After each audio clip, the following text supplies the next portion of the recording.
From what was once the most popular landing spot for small boats bringing refugees, those who made that short but dangerous journey are being sent back to Turkey. One by one, each escorted by an officer from the EU's external border protection agency Frontex, the migrants and refugees made their way to the ferry. Taken from a detention center, they arrived at the port of Lesbos, where there was a heavy police presence.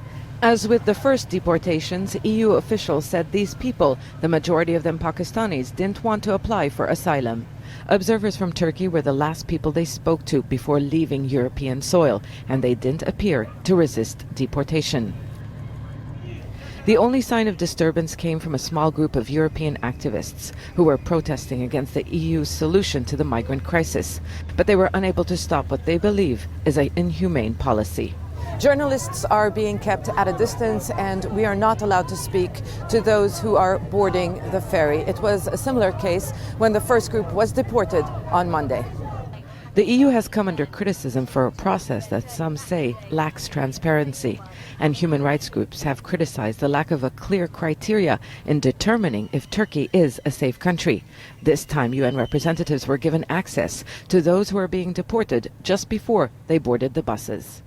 Today we saw the second round of returns under the EU-Turkey agreement. The situation was calm in Moria this morning before people were escorted out by Frontex, but our concerns remain regarding protection safeguards that are still not fully introduced both in Turkey and in Greece. One of those safeguards is access to the Greek system for claiming asylum. What the EU calls the admissibility procedure has now formally begun, with the arrival of more experts to help the authorities in Greece. They will decide on a case-by-case basis if it is safe to return the individuals back to Turkey. We have the capacity of analyzing around 50 cases a day. This workforce, 50 cases a day, you might say is not enough. And I will tell you that this workforce will increase in the coming days. We plan even to double the workforce. But then it also depends, as I said yesterday, on the number of arrivals.